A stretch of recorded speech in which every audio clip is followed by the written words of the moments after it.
Salut tout le monde, on est en live, encore une fois.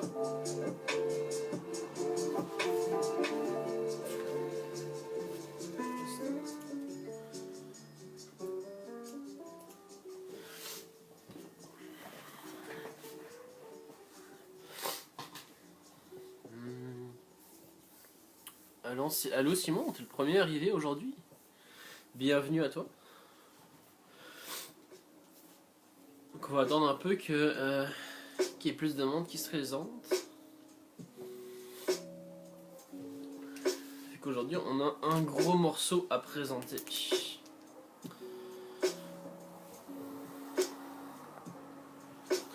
Allô Nicolas, t'es le deuxième, bienvenue. Allô, allô. Quand je viens de dire, on va attendre qu'il y ait un peu plus de monde, vu qu'on va parler d'un sujet comme assez lourd et assez important aujourd'hui. Victoria, bienvenue. Salut. Allô Emma. Bienvenue à vous 4 sur le coup, vous êtes les 4 premiers. Donc, comme je disais, on va attendre un peu qu'il y ait du monde, parce qu'on va parler d'un sujet assez conséquent et puis assez complet, si on veut dire.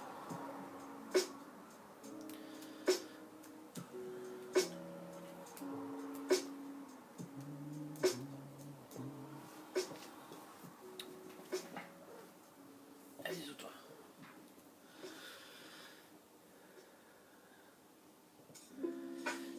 Oui. Allô Florence. Allô Alice. Cool. C'est vrai, j'en profite pour souhaiter à tout le monde une bonne journée mondiale du livre et du droit d'auteur. Oui. Allô Alice.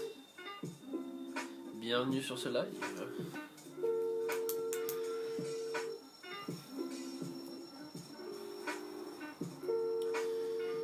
T'as prévu de parler Kingdom? Oui, aujourd'hui on va attaquer les mangas qui parlent d'histoire en fait. Fait qu'on va avoir Kingdom entre autres, Innocent et Vinland Saga. Je vais me concentrer sur ces trois là vu qu'il y a pas mal de stock à raconter. Si vous aimez, puis si vous en voulez, j'en ai d'autres sous la main, il n'y a aucun problème avec ça. Avec autant de sujets à explorer.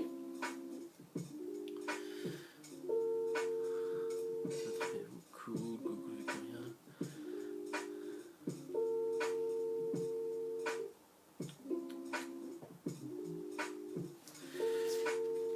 Bon, écoutez, on est 10, fait que on va commencer. Alors, donc comme je disais, aujourd'hui on va parler des mangas qui vont toucher l'histoire en fait. Fait que y en a pas mal. Donc on sort du concept du shonen en fait. Puis on va vraiment aller sur le manga en général. Oui, je suis super bien. J'ai l'air d'être un peu enrhumé, mais c'est parce que j'ai la fenêtre ouverte pour aérer un peu.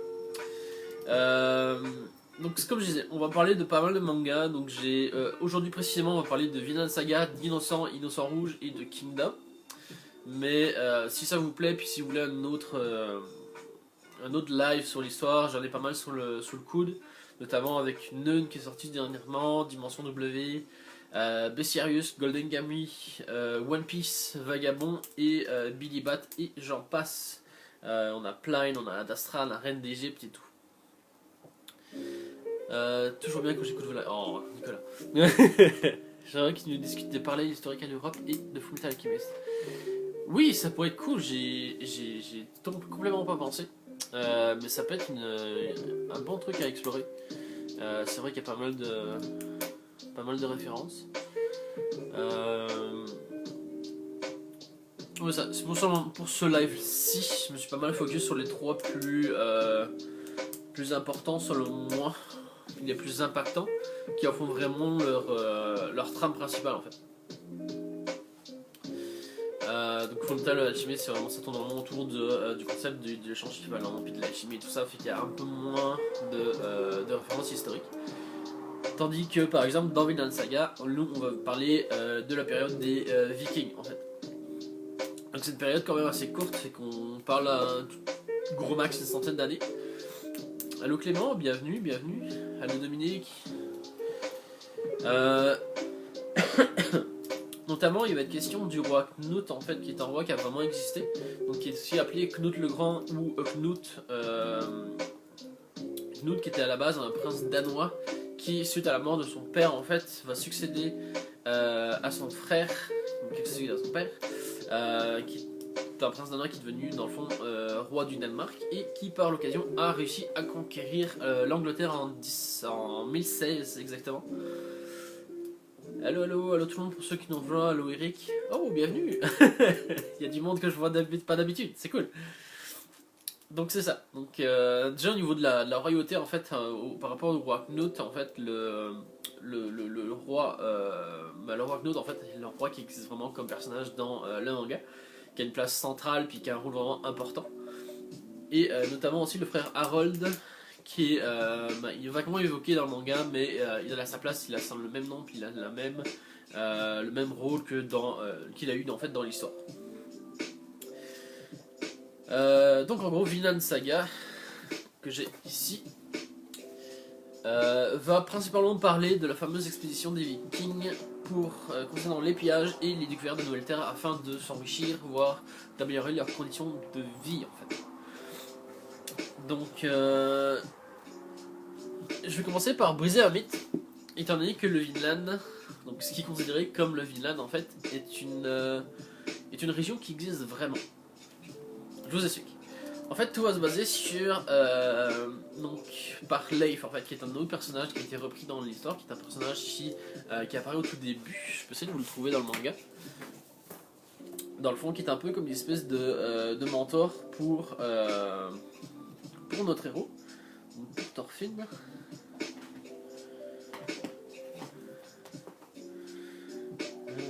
Est-ce que je vais y arriver? Oui, le voilà.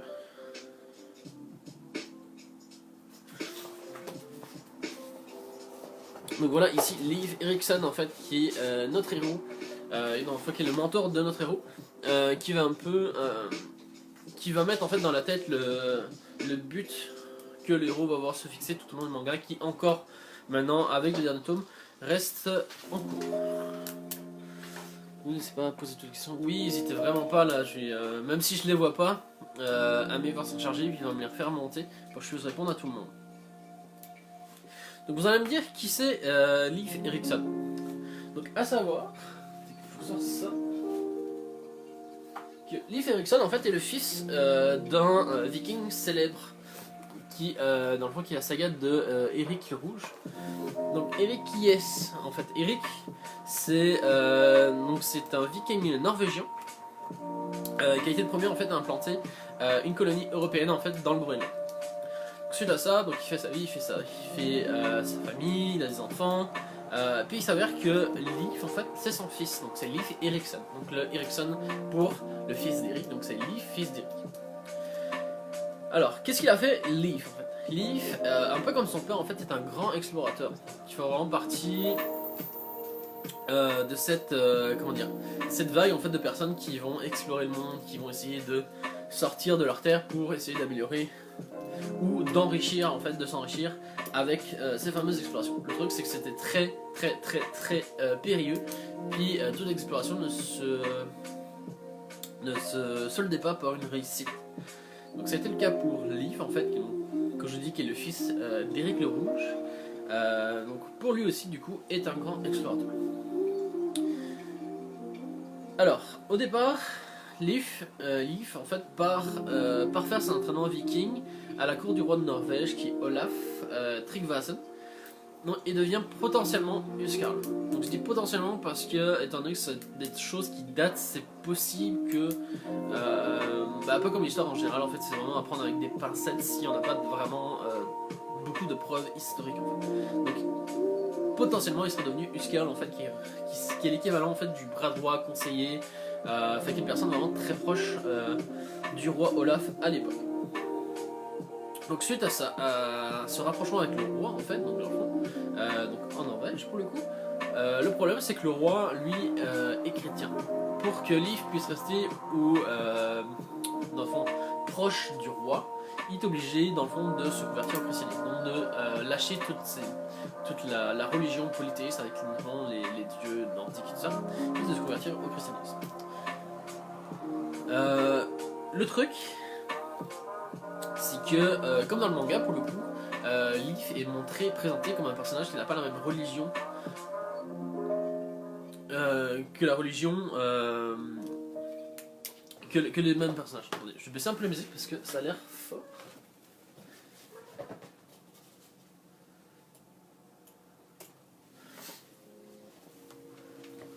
Voilà, c'est mieux. Donc je disais, comme dans le manga, en fait, Leaf apparaît et est présenté comme un personnage qui n'a pas la même religion que notre héros, que Thorfinn par exemple. Donc pour le coup, Leaf s'est converti au christianisme et il a eu pour mission en fait, de la part du roi, de retourner au Groenland, en fait, là d'où il vient, là où il est né, puis de convertir le plus de personnes possible au christianisme. Je reviens sur vos questions. Qui a déjà lu Vinland Saga? Pas encore, moi je ne connais pas. Je n'ai pas lu, mais l'univers de Viking est un univers qui me plaît, je devrais y jeter un coup d'œil. Oui, allô Stav, bienvenue. Bienvenue Maju. Oui, je vous le conseille vraiment beaucoup. Si vous êtes un peu intéressé par l'histoire, notamment l'histoire du Canada, parce que ça va nous toucher de peu ou de loin, je vais y venir tranquillement. Notamment avec possiblement l'existence de Vikings au Canada suite à ça, parce que le Groenland finalement est à côté, est vraiment au milieu entre l'Europe, qui est un peu plus haut que l'Europe, et vraiment tout proche du Canada en fait. Que de mémoire, si je me trompe pas, oui, il touche le Canada même en fait.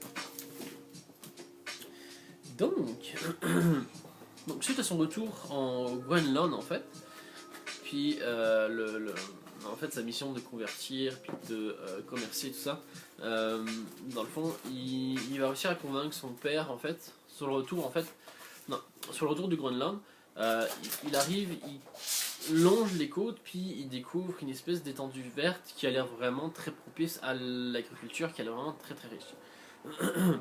Donc de retour au Groenland, dans le fond, il en parle à son père, puis il arrive à convaincre son père en lui disant bah, écoute, voilà, machin, il faudra arriver à découvrir cette place-là qui est vraiment très, très intéressante, notamment ne serait-ce que pour les richesses qu'on peut en découvrir, donc ne serait-ce que pour le sol, le bois, toutes les matières premières qu'on peut en extraire. Suite à ça, en fait, Eric le Rouge décide accepte en fait, puis décide de faire une bonne petite sortie père-fils et décide dans un premier temps de partir avec son fils pour explorer ce nouveau territoire. Le problème, c'est qu'entre sa décision et le fait de partir, en fait, il fait une mauvaise chute, puis interprète ça comme une espèce de mauvais présage, puis à la dernière minute, en fait, se retire de cette expédition-là. Donc pour le coup, Leaf, il va tout seul. Donc moi j'ai pas de carte, mais si vous connaissez un peu la géographie du Canada, vous savez que le Groenland en fait est dans le Canada, puis le Groenland qui est un peu plus haut ici. Puis dans le fond, Leaf décide de quitter le Groenland et se dirige vers le nord-ouest. Puis il va arriver, il va trouver de la terre, puis il va longer ce qui semblerait être l'île de Baffin, qui est une île en fait qui est rattachée au Canada actuel. Puis le problème c'est que l'île de Baffin, c'est pas mal des cailloux, puis il n'y a pas vraiment de choses intéressantes. Fait qu'il se dit, bon écoute, c'est pas vraiment ce que j'ai vu en fait, puis il va descendre, puis il va se diriger un peu plus vers le sud en fait. Donc il va descendre.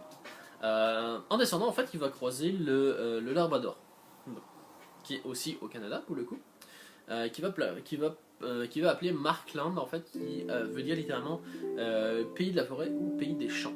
Donc c'est beaucoup de sable, c'est la mer, c'est il y a des terrains, mais c'est pas encore ça ce qu'il a vu, c'est pas encore vraiment ce qu'il a vu en fait.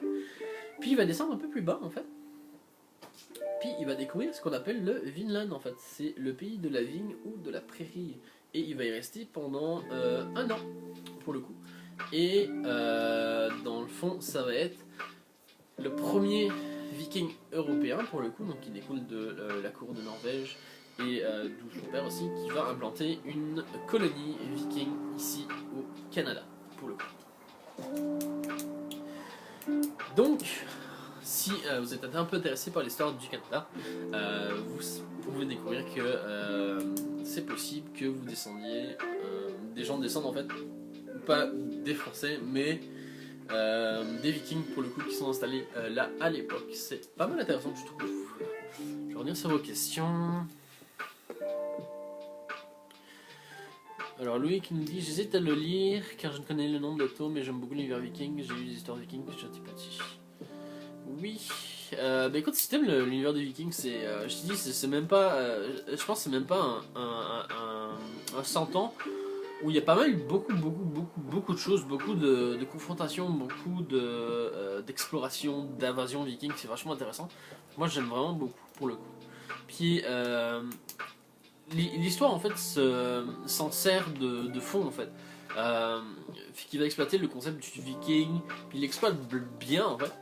C'est qu'il n'est vraiment pas question des vikings justement avec les espèces de casques à cornes machin. Ou non, c'est vraiment les vikings comme ils étaient à l'époque avec des casques, pas de cornes.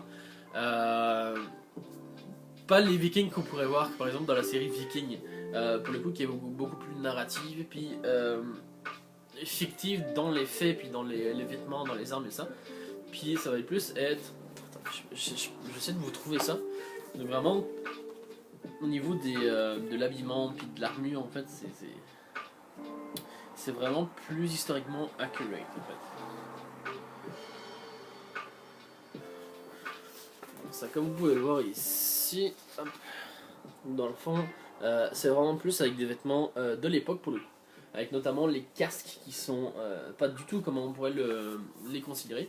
Donc pas du tout pour le coup avec ces espèces de cornes qui étaient pas mal inconfortables puis assez compliquées à porter pour le coup. Qui rajoutait un poids au niveau du casque. Alors, pour la petite anecdote, je suis allé au premier campement viking au Vinland, celui dont David parle, ça s'appelle... Hop. Si ça va bien s'afficher. Lance en Médard est situé au nord-est de Terre-Neuve. Oui! Oui, c'est vachement intéressant. J'aime beaucoup l'histoire des Vikings. Puis, je suis pas un expert en histoire, je suis pas historien, mais j'adore ça. Alors, Charles Legendre, les Scandinaves ne sont pas restés assez longtemps pour se mélanger population. Ils ont eu trop de problèmes avec les Skrulling autochtones pour aller dans les terres. Est-ce que c'est parce qu'il aurait poussé plus loin que Terre-Neuve, le golfe, Saint-Laurent, jusqu'aux îles Madeleine, mais les Arclons n'ont rien trouvé qui pouvait de tout. Oui, j'ai pas poussé non plus. J'ai pas mal de choses à vous présenter déjà. Fait que si je m'étends, ça va être compliqué, mais oui, si on remonte plus loin, c'est vrai, comme dit Charles et Nicolas. Mais c'est intéressant de savoir que ils sont arrivés jusqu'au Canada pour le coup. Puis ils ont eu un petit impact en fait, mine de rien. Ok. Donc voilà ce qui conclut un peu celui sur les Vikings, qui est vachement inspiré de Vinland Saga, notamment avec le règne du roi Knut, qui va être un personnage récurrent dans l'histoire, avec Thorfinn qui est un personnage fictif. J'ai rien trouvé dessus, à moins que je me trompe qu'il y ait des informations, mais je pense que c'est totalement fictif au niveau de Thorfinn. Fait qu'il y a quelques personnages qui sont repris par-ci par-là, qui sont véridiques, puis historiquement, qui ont vraiment historiquement existé. C'est une série qui est très cool, qui est toujours en cours d'écriture. On est rendu à 22 tomes pour le moment. L'auteur fait vraiment des bonnes recherches, puis n'hésite vraiment pas à se documenter et puis à vérifier en fait la véracité des choses qu'il va aborder dans son manga. Oui, je suis totalement d'accord, Charles. On devait sortir enlever Christophe Colomb et son pied. Oui, non, à choisir entre Christophe Colomb et Champlain, Champlain le dépasse de vraiment loin. Christophe Colomb a fait quelques trucs, puis finalement il s'est fait un peu punir, puis il est resté sur le territoire. Il n'a plus fait d'expédition, je pense qu'il en a fait quelques-unes tout au plus. Mais oui, je suis totalement d'accord avec toi. Alright. Cool, écoutez, on va embarquer sur un manga que je n'ai pas ici malheureusement, mais qui est vachement intéressant, puisqu'on va parler de Innocent puis Innocent Rouge en fait, qui sont deux mangas qui vont se passer en France à la période des siècles de lumière, pendant la période des siècles de lumière et la Révolution française en fait. Pour ceux qui ne sauraient pas ce que c'est le siècle des Lumières en fait, donc c'est une période, donc plus un mouvement philosophique, littéraire et culturel, donc qui se situe entre 1715 et 1789, donc la Révolution française étant le début de son déclin pour le coup, donc l'abolition de la royauté en France, du moins un test. Donc c'est un mouvement philosophique, littéraire et culturel qui propose de mettre en valeur le dépassement de l'obscurantisme. Dans le fond, c'est le refus vis-à-vis de la diffusion du savoir en fait, puis met en avant dans le fond la promotion des connaissances. Donc vraiment plus se centrer sur le fait que la connaissance est vraiment plus intéressant, notamment avec quelques années auparavant la création des académies des sciences en fait, de mémoire. C'est l'Académie des sciences, oui. Non, c'est ça. Donc dans le fond, cette période-là en fait commence donc peu après la mort de Louis XIV en 1715 et se termine quand je disais plus ou moins. Donc on commence, c'est le début de la fin en fait à l'époque de la Révolution française, donc en 1789 pour le coup. Je retourne sur la question. Si tu aimes les Vikings, je te conseille le film Valhalla Rising, un film danois très bizarre et contemplatif. Matt Mikkelsen, j'écris mal son nom. Valhalla Rising, non, ça ne me dit rien, mais écoute, j'irai voir. Je sais que j'ai vraiment beaucoup aimé la série Viking pour le coup, ne serait-ce que pour l'authenticité en fait des musiques, qui est un groupe, je sais pas si vous connaissez, qui s'appelle Wardruna, qui est un groupe qui essaye de suivre le plus possible en fait sur ce qui pouvait être en fait au niveau des instruments, de ce qui se faisait en fait à l'époque, puis qui essaye de retracer le plus historiquement possible en fait toute cette histoire musicale. Bon évidemment on peut le trouver beaucoup de défauts à la série, mais j'aime beaucoup. Isa, j'ai vu Valhalla, c'est pas mal. Bon bah écoutez, vous êtes deux à me conseiller, moi j'irai le voir. Je prends note.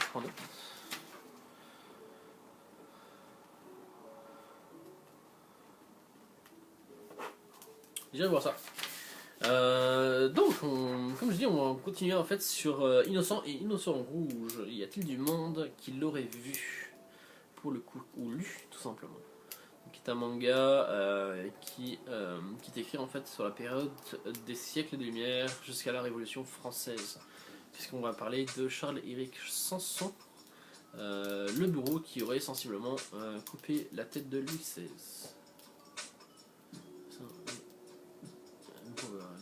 Cool, bah écoute, comme je dis, j'irai voir. Je te dis, dès le moment où ça touche au Viking, moi je suis tout en aimant. Donc, comme je disais, en fait, on en voit quelques débuts à la mort de Louis XIV, donc en 1715, et dans le fond, le déclin arriverait plus ou moins au moment de la Révolution française en 1789. Je ne les ai pas lus encore, mais je voudrais bientôt le lire. Oui, ils sont super cool. La série est divisée en deux parties, donc on parle d'Innocent bien sûr. Donc la partie qui est Innocent tout simplement, qui est divisée en 9 tomes. Et ensuite Innocent Rouge qui est un peu plus fictif, qui va se baser sur la sœur de Charles-Éric Sanson. Mais qui elle pour le coup est un peu moins véridique dans les faits historiques. Donc le contexte est pas mal le même, mais il y a moins de personnages qui ont existé dans la rue, si on peut dire ça comme ça. J'ai le monde d'innocence, c'est plutôt pas mal. Je sais pas encore lu, mais je voudrais bientôt le lire. Charles-Henri Sanson, ouais, c'est ça. Charles-Henri Sanson, merci Amé. Bourreau, héros, Charles-Henri Sanson, exactement. Donc en gros, pour ceux qui ne connaîtraient pas, pour le coup, je vais résumer un peu. Fait qu'on va suivre, donc comme je disais, tout se passe au siècle des Lumières, la Révolution française. On va suivre l'histoire d'un jeune garçon en fait qui vit dans une famille de bourreaux en fait.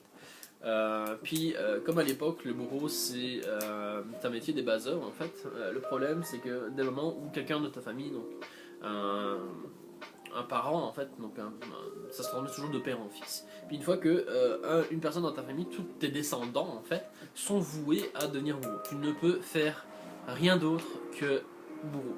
C'est comme ça, c'est la loi de l'époque. Tu es obligé en fait de succéder à ton père. Ce qui va être le cas de notre héros qui, dans le fond, qui depuis tout petit en fait, son père lui enseigne l'art des bas œuvres, comment torturer, comment réussir à maintenir une personne en vie. Fait que c'est assez malsain, mais ça retrace pas mal les faits véridiques en fait de l'époque pour le coup. Fait que du coup le problème c'est que ce garçon là, donc Charles-Henri Sanson dans le fond, lui c'est pas un truc c'est pas un truc pour lui en fait, qui va essayer de changer un peu son destin, puis d'essayer de trouver une parade en fait pour essayer de ne pas reprendre ce métier là en fait, cet héritage que son père lui laisse. Le problème c'est que à la mort de son père, donc vraiment très vite dans le premier tome, il va être obligé de reprendre les affaires familiales. Le truc, c'est que dans ce moment-là, il va vraiment être dégoûté de reprendre tout ça. Et puis, il va se faire comment dire, il va se faire comment dire, il va se résoudre en fait à cette idée-là, comme quoi il va quand même reprendre le métier, il va l'exécuter, il va faire le métier de bourreau pour le coup, mais il va le faire à sa façon, puis il va essayer de trouver une façon pour détourner ce métier-là, puis pour ne pas justement, pour qu'il soit justement le dernier à faire ce qu'il fait. Donc revenons du côté historique. Donc il y a pas mal de noms connus à cette époque-là, donc dans le siècle des Lumières. Donc on parle bien sûr de Montesquieu, Voltaire, Diderot, Rousseau, pour tout ce qui est philosophe et écrivain. Au niveau des sciences, on a aussi Lavoisier, qui va être le gars qui va mettre les bases de la chimie moderne en fait. Donc qui va être le premier qui va essayer à faire réagir tel ingrédient avec tel ingrédient, si on peut dire ça comme ça, grossièrement. Puis pour le coup, un peu avant ça, donc fond, ça va y avoir l'Académie des sciences en fait qui va être créée donc en 1698 de mémoire. Ouais. Donc quelques années auparavant, qui va de plus en plus prendre de l'importance. C'est aussi dans un parle le déclin en fait de cette croyance, puis cette importance en fait, l'importance du christianisme en fait. Dans tous les sens possibles en fait. C'est que dans le fond, la religion va perdre en fait en popularité, puis y avoir beaucoup moins d'influence en fait sur pas mal la vie de tout le monde en fait. Donc, à savoir qu'à l'époque, la religion était très très très très importante, notamment au niveau des monarques en fait. Si tu n'avais pas le soutien de la religion, c'était assez compliqué puis assez chaud de diriger un royaume en fait. Il fallait vraiment absolument que tu aies l'église dans ta poche. Puis ça s'est vu aussi au niveau du Moyen-Âge, où l'église a un fort impact en fait sur la société, puis un fort pouvoir de dissuasion, voire même si on monte au Moyen-Âge, a une armée directement à sa disposition. Je reviens en question, est-ce que c'est juste moi ou qu'il y a un bug du live? Non mais live présent c'est bugué.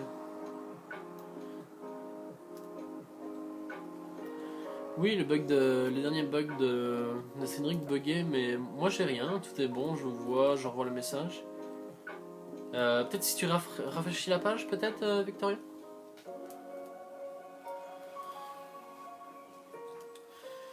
Enfin bref. Fait que, donc je vous ai Lavoisier avec donc les bases qui me va mettre les bases en fait de la chimie moderne, puis la création de l'Académie des sciences en 1698. À part ça, on va se concentrer plus sur le métier de bourreau en fait. Donc le métier bourreau en fait est donc bourreau est un mot péjoratif et que c'est vraiment très peu utilisé à l'époque. Puis on va plus parler de exécuteur des arrêts de justice ou l'exécuteur des hautes œuvres. En fait, c'est plus classe, plus nice, puis c'est moins péjoratif pour le coup. J'en ai un aussi, mais ça va moins. Condamné à l'époque qui est un mot et qui est affecté. Oui, totalement, totalement. Donc pour le coup le bourreau c'est le seul homme légal à pouvoir tuer sans sanction en fait, c'est le premier homme qui est rémunéré en fait pour exécuter les personnes qui sont coupables de crimes en fait. Donc ça peut être vraiment toutes sortes de crimes, ça peut être du vol, ça peut être du viol, ça peut être un meurtre, ça peut être imaginons, j'ai appris ça hier, c'est Donc les duels étaient toujours en cours en fait. Donc si tu fais un duel, un V1 finalement, pour la VX Honor ou whatever, puis que tu gagnes ce duel, puis que tu tues ton adversaire pour le coup, même si tu as gagné le duel, tu es accusé en fait d'avoir tué quelqu'un pour le coup. Fait que c'est pas avantageux. Parce que si tu veux laver ton honneur avec un duel puis que tu tues le gars, finalement c'est toi qui meurs. C'est assez compliqué. Donc pour le coup, c'est le seul homme légal et rémunéré en fait pour à pouvoir tuer sans contrepartie puis sans sanction pour le coup. Alors, il faut vraiment bien distinguer que il y a donc principalement ça peut être aussi c'est pas juste la mort, c'est pas juste le fait d'exécuter des personnes, ça peut être aussi des tortures suite à un truc, ça peut être une sanction physique pour un crime aussi. Donc il faut vraiment bien se citer là-dessus. Et dans le fond, il faut savoir que principalement en fait il était amené à exécuter de la peine capitale en fait. Puis les peines capitales, notamment les pendaisons puis les décapitations, étaient un événement. Donc c'était un événement qui était très très attendu par la population pour le coup, puisque ces exécutions-là en fait étaient faites publiquement en fait. Puis pourquoi c'était fait publiquement en fait? Ces exécutions étaient là pour servir d'exemple en fait. Ce qui fait qu'ils énuméraient dans le fond les causes de la sanction pour le coup. Dans le fond, ça servait d'exemple à la population qui fait que, bon, bah, écoutez, si vous faites ça, ben voilà ce que vous risquez. Condamné de l'Orient aussi, oui, c'est une petite série en 6 tomes en plus, c'est que vous ruiniez pas. À savoir que, comme je disais, il y a deux sortes de peines capitales différentes, dépendamment de ton rang social en fait. Ce qui est très très cool, puis très intéressant. Notamment si tu es une personne lambda puis que tu ne fais pas partie de la noblesse en fait, si tu obtiens une peine capitale, tu seras pendu haut et court. That's it, that's all. Mais si tu fais partie de la noblesse en fait, tu n'as pas droit à la pendaison. On abolit le fait de souffrir puis de suffoquer suite à la pendaison. Et c'est la décapitation qui attend les nobles qui ont fauté. Donc, même chose, qui ont volé, qui ont tué. Fait que là, les sanctions sont les mêmes. C'est juste que la façon de procéder pour mettre fin au jour du coupable en fait est différente. C'est malgré. Je te conseille malgré les quelques personnages insupportables. Et les Oscars. Oui. Mais... non, mais je peux pas tout aborder. Il y en a beaucoup. Les Dioscars en fait partie aussi. Plus ou moins à la même période pour le coup. Un peu plus romancé, histoire d'amour, mais j'ai vraiment pris ceux qui vraiment se fiaient le plus possible sur l'histoire, notamment des Célènes pour le coup.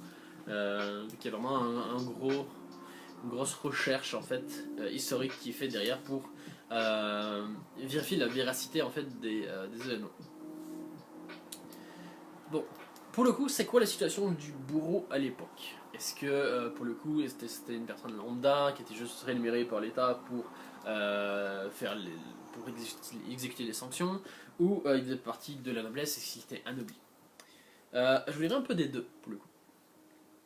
Donc au niveau de la perception du bourreau vis-à-vis de la population lambda en fait, donc le bourreau fait peur, le bourreau est craint, il est haï, puis est rejeté en fait par la population, puisque dans le fond il incarne en fait la mort tout simplement.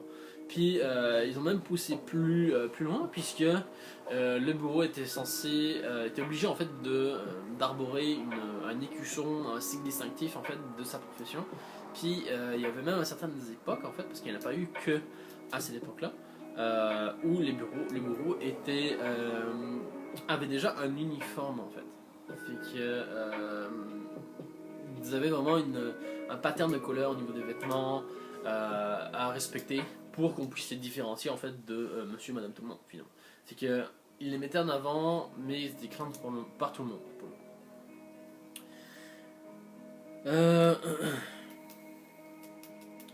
Donc c'est ça. Donc suite à ça, en fait, comment sont faits les bourreaux en fait. Donc comme je vous disais, donc c'est à ce côté-là, puis tu as aussi le côté des dynasties des bourreaux. En fait, dans le sens où une fois que quelqu'un est devenu bourreau puis qui se reproduit, qui crée une famille en fait, comme je disais tout à l'heure, c'est les enfants sont obligés de faire ils sont obligés en fait de faire le métier de bourreau en fait. Ils n'ont pas d'autre option de vie. C'est ça ou c'est rien en fait, tout simplement. C'est un homme est arrêté pour se donner, lui donner le choix. Oui, les mots où tu es exécuté. Exactement. C'est là où je m'en allais en fait, Charles. C'est en grosse partie, pas tous évidemment, en grosse partie, les bourreaux en fait sont des anciens criminels en fait. Puis quand le besoin se sentir en fait, à un moment donné, c'est soit je te donne deux choix, soit tu deviens bourreau puis tu vis mais tu exécutes les bases œuvres en fait. Dans le fond, tu t'occupes en fait des sanctions judiciaires à appliquer, soit tu les exécutais toi-même tout simplement. Puis entre le choix entre mourir et vivre comme plusieurs dizaines d'années en plus, le choix est vite fait. Le truc c'est que là où c'est plus délicat, notamment au niveau de la descendance, puis c'est là que ça peut embarquer sur les dynasties des bourreaux, notamment comme montré dans le manga avec la famille des Samson pour le coup, qui ont un blason, qui sont plus ou moins considérés comme étant des nobles, qui ont plus ou moins les mêmes droits, mais c'est vraiment juste factuel en fait, c'est pas vraiment ça. Le truc c'est que au niveau des enfants en fait toute éducation leur est refusée en fait. C'est qu'ils sont vraiment mis dans un contexte où la seule chose qu'ils puissent faire en fait c'est vraiment bourreau puis pas d'autre. On te donne pas le choix, t'as pas d'école, t'as pas d'éducation, c'est toute la famille qui doit s'en occuper. Et comme le dit Charles évidemment, donc le premier bourreau de Montréal était un homme qui a été arrêté pour sodomie qui lui a donné le choix. Deuxième bourreau ou tu es exécuté. Exactement. Puis c'est ça, il faut savoir en fait qu'il n'y en a pas juste eu en France, en fait il y en a eu partout, ou presque partout, notamment il y en a eu jusqu'en Chine et au Japon aussi à un moment donné dans l'histoire, à Montréal, puis au Québec pour le coup, et en France. Puis je pense de mémoire, si je dis pas de bêtises, que c'est encore récent, dans le fond le dernier bourreau qui était en fonction, je pense que ça fait pas plus de 200 ans qu'il a arrêté. C'est que mine de rien, au niveau de l'histoire, c'est quand même assez récent, on va dire. Donc c'est ça. Donc on leur refusait l'éducation et ils étaient aussi forcés à vivre à l'écart, ne serait-ce que pour leur sécurité, vu qu'ils étaient lynchés et haïs par la population, vu qu'ils représentaient la mort en fait, ou la personne qui donnait la mort. Mais avaient une meilleure condition de vie justement que la population lambda en fait. Donc dépendamment si tu es embarqué sur une dynastie de bourreau ou pas, tu te situes entre les deux dans le fond. Donc t'es pas comme monsieur madame tout le monde, mais t'es pas un homme non plus. Fait que t'es dans la classe moyenne qui est assez aisée. Puis notamment, ils avaient un droit que je trouve qui est intéressant de décrypter, puis c'est le droit de havage en fait, qui leur permettent en fait de souvenir leurs besoins dans le fond. Dans le sens où ils n'ont pas besoin de se préoccuper de la nourriture, du logement, puisque tout est pris en charge par le gouvernement ou l'État, donc la royauté, ou ça, le système politique mis en place à cette époque. Donc, pour le coup, c'est un titre qui se transmet de père en fils ou en fille, pour le coup. Donc, il faut vraiment pas oublier que principalement c'était des hommes, mais il y a aussi eu quelques bourrelles en fait qu'on appelle dans l'histoire de l'humanité. Donc c'est ça, donc privé d'éducation, il ne pouvait faire rien d'autre que bourreau, malheureusement. Fait que si tu avais le malheur de naître dans une famille de bourreaux, too bad for you, c'était comme ça. Puis c'est un sentiment qui est très bien ressenti dans le manga, où on commence vraiment l'histoire, où on découvre dans le fond Charles-Henri Sanson petit en fait, puis on voit un peu l'impact que ça a, puis ça joue beaucoup sur l'idée qu'il a en fait du métier de bourreau en fait tout simplement, dans le sens où lui il veut juste essayer de vivre avec, de jouer avec des autres enfants, puis il veut juste vivre sa vie de gamin finalement le plus normalement possible, puis il s'avère que pour le coup les enfants ont l'esprit monté contre ça, puis étant donné c'est une haine qui se répercute de père en fils, puis de génération en génération en fait. C'est que les enfants ont tendance à le rejeter, ce qui va avoir un impact psychologique assez important en fait sur le développement du personnage de Charles-Henri Sanson dans le manga. Cool, mais on va y aller avec le troisième, il ne reste plus beaucoup de temps, qui est un de mes préférés, fait qu'on va parler de Kingdom, qui a été une de mes plus grosses claques scénaristiques, puisque le manga est audacieux, puis le manga veut parler de l'histoire de la Chine en fait. Il faut bien savoir que la Chine c'est des milliers d'années d'histoire, c'est huge. Au moment où la population était vraiment de dizaines de milliers à un endroit donné en Europe par exemple, en Chine ils étaient déjà plusieurs millions. Fait qu'il y a beaucoup d'histoires, puis le fait de...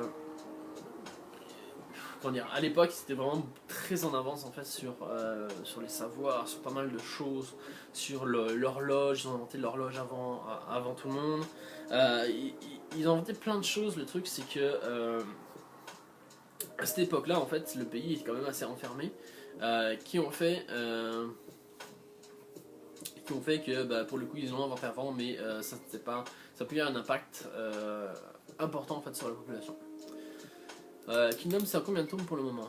Kingdom, c'est en 54 ou 56 tomes en date, donc c'est un gros morceau pour le coup.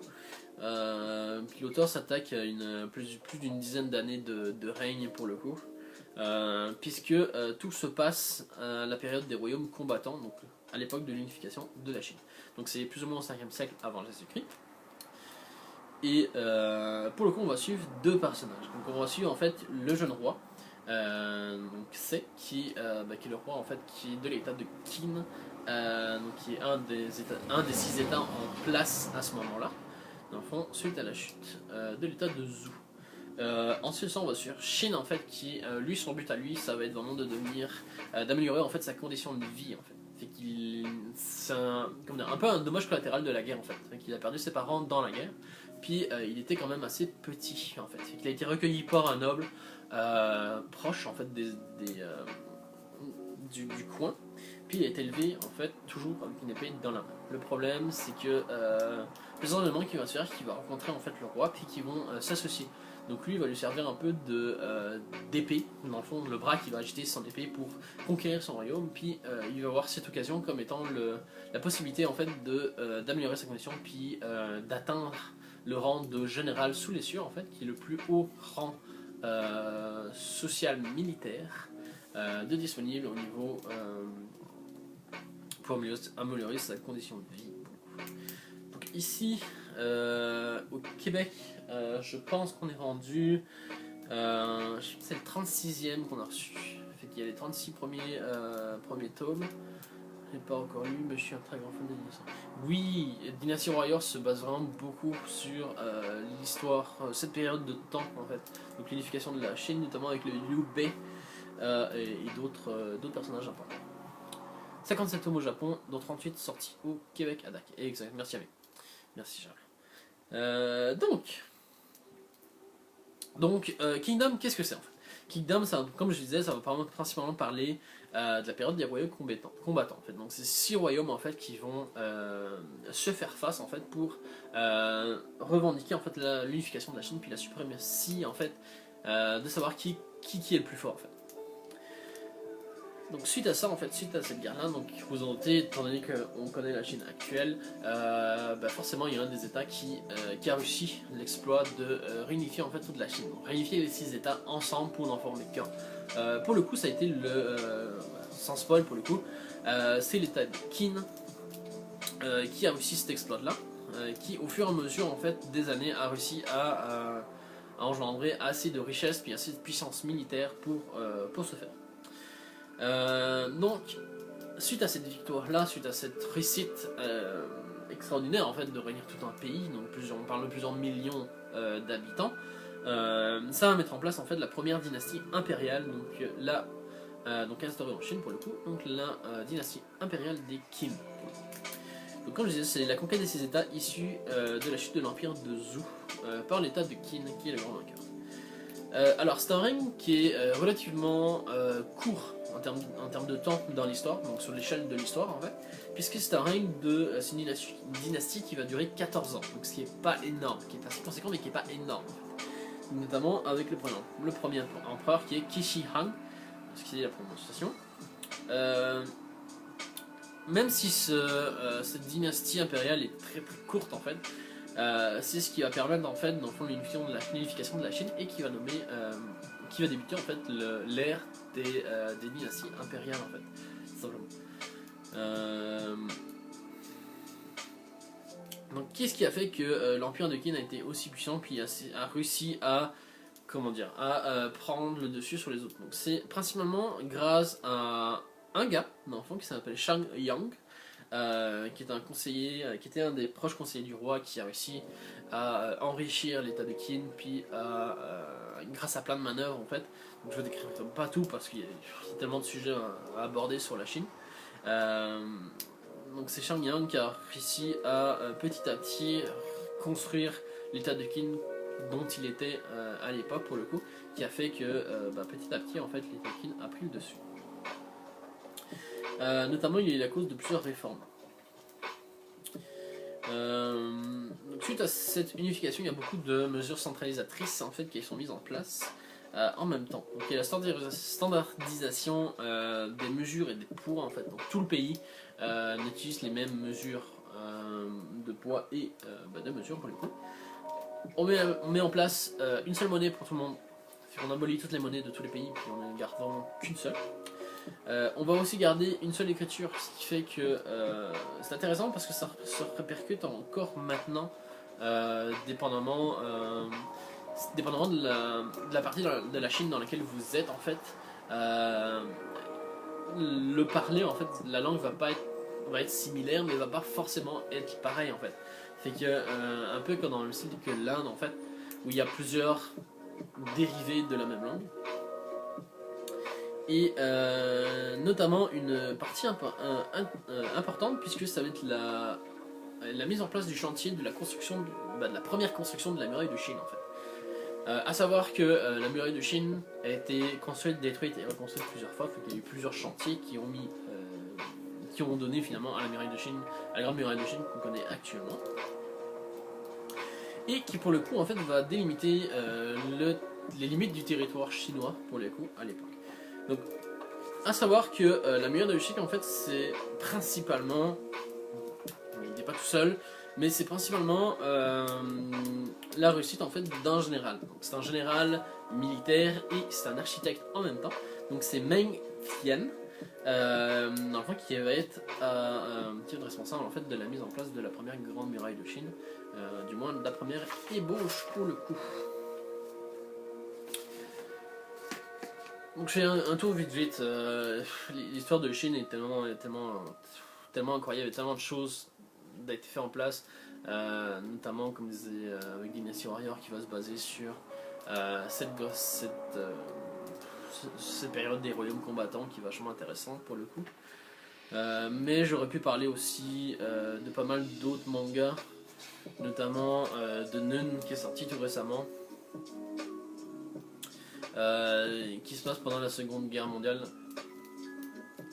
Notamment pendant le Troisième Reich, avec notamment des références à Hitler pour le coup, le Troisième Reich et l'ange de la mort de Joseph Mengele, qui est vachement intéressant. Puis c'est un manga dans le style de What If en fait. Ici, ça si c'était passé, qu'est-ce qui serait passé? Ensuite de ça, on aurait Dimension W pour le coup, avec Nikola Tesla qui fait partie de l'histoire aussi.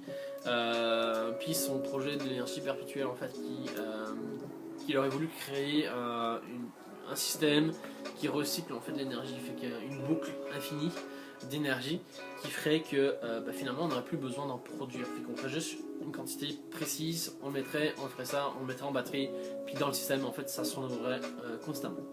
Qui est vachement intéressant pour le coup, qui est tant vers la science-fiction que l'auteur n'a jamais vraiment le gars n'a jamais vraiment mis en place ce système là parce qu'il n'a pas eu l'occasion et ni les moyens ni c'était pas forcément la bonne époque pour ça.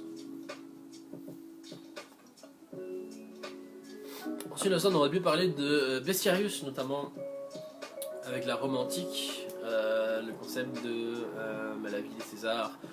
Et c'est très intéressant parce que Bucerius mélange beaucoup l'histoire de Rome en fait.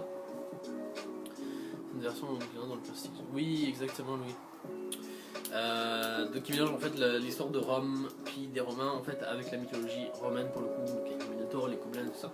C'est vachement intéressant, qui est vraiment plus fictif pour le coup, mais qui a des petites bases historiques. On aurait pu parler de Golden Kamuy aussi, avec Sugimoto, qui, c'est pas vérifié, mais moi me fait vraiment penser à un soldat français de la Première Guerre mondiale, qui était pas mal dans le même style. Je sais plus comment il s'appelle, mais c'est un soldat en fait qui voulait vraiment qu'une chose, c'est vivre son champ de bataille en fait. Puis des moments où il était blessé, il a eu un œil crevé, il a eu un bras, il s'est fait toucher aux jambes, il y a des éclats d'obus partout dans le corps. Puis finalement, des moments où il recevait une blessure, il allait se faire guérir. Puis quelques jours après, il ressortait pour aller retourner sur le champ de bataille. Donc ce gars, c'est un fou. Puis qui était pour le coup appelé aussi l'immortel, parce que des moments où il se faisait toucher, ben, on savait qu'il reviendrait sur le champ de bataille, puis ce serait pas mortel pour le coup. Aussi de la situation, Golden Kamuy, tout se passe dans la situation de l'après-guerre russo-japonaise. Il y a aussi un petit côté avec les Ainu, en fait, qui sont le peuple du nord du Japon, au niveau du nord du Japon pour le coup. On aurait pu parler de One Piece, notamment avec toutes les références à la piraterie aussi, qui est une période d'à peu près 100 ans, sinon plus, où on parle de flibustiers, on parle de corsaires, on parle de pirates, notamment avec les pirates, le corsaire Lafitte en fait, qui est un corsaire français qui a existé, qui est franchement intéressant, avec Barberousse qui est un flibustier qui a vraiment existé, puis bien sûr Barbe Noire, donc Teach qui est un pirate qui voulait se faire passer sanguinaire mais qui était pas mal doux comme un agneau par rapport à l'image de pirate sanglant qu'on a au niveau du cinéma puis qu'on a de façon fictive en fait, qui est vachement intéressant. Donc il y a beaucoup de références. L'auteur fait vraiment ses recherches, puis tout ce qui touche à la piraterie, il fait vraiment ses recherches, puis c'est vachement intéressant. Puis c'est One Piece, fait que c'est la vie. Un régime qui est trop méconnu et sous-estimé, j'aimerais que le public découvre. Oui, je sais, mais écoute, si vous voulez un deuxième live sur le côté j'ai beaucoup de stock, comme je vous dis. Fait que si vous voulez un deuxième, il n'y a pas de souci, je peux en faire un deuxième, voire un troisième au besoin. Reine d'Égypte faisait partie de ma liste pour le coup, notamment avec la vie de Cléopâtre. C'est juste que c'est assez tendu avec la vie de Cléopâtre parce que aux dernières nouvelles, il me semble qu'on n'a pas retrouvé son corps, fait qu'on ne sait pas vraiment si le personnage a vraiment existé ou si c'est un être fictif en fait.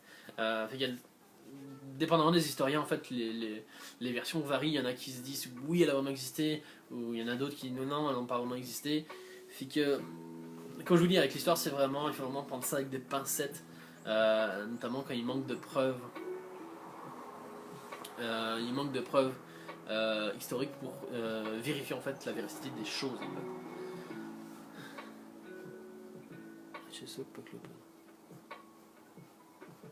Non, il me semble que Cléopâtre aussi, on n'a jamais retrouvé son corps. Mais ça, je t'en parle, mais je me suis pas renseigné, fait que bah écoute, j'ai tendance à te croire. Mais il faudrait que je pousse la recherche. Je me suis pas intéressé beaucoup à l'histoire de l'Égypte. Enfin bref. Mais ça, on aurait pu parler aussi de Vagabond, Tigre des Neiges, Billy Bat, César, Pline, Ad Astra, puis Reine d'Égypte pour le coup. Ouais, non, je sais, c'est une grosse lacune que j'ai avec l'histoire de l'Égypte. Mais écoute, j'ai un magnifique livre qui est ici, que j'ai pas encore lu. Qui est celui-ci qu'il faut que je lise absolument, qui est tout ce qui touche au niveau de Cléopâtre justement, qui est vachement intéressant. Qu'il faut que je continue de lire.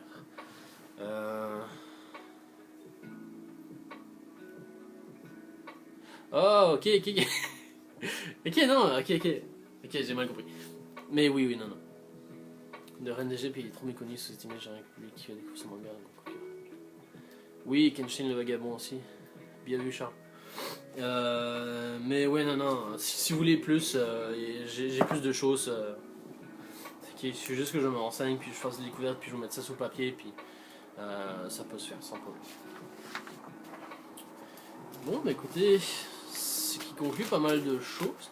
J'espère que je vous ai donné, que j'ai piqué en fait votre curiosité, à savoir si vous voulez découvrir ça, puis avoir la... Oui, apparemment, Kenshin le Vagabond aurait vraiment existé. Notamment avec, je pense que c'est Tigre Neige si je dis pas de bêtises. Bon, bref, il faudrait que je vérifie mes choses.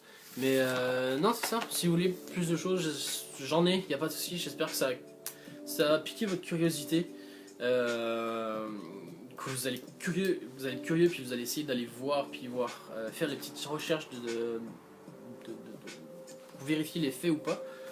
C'est un truc pour lequel je m'amuse beaucoup à faire avec Kingdom notamment, avec Vinland, avec Golden Kamuy, notamment les petites découvertes d'après lecture en mode oh bah attends, il parle de ça, est-ce que c'est vrai ou pas? Puis tu fais tes petites recherches, tu te renseignes, puis il s'avère que oui, il s'avère que non.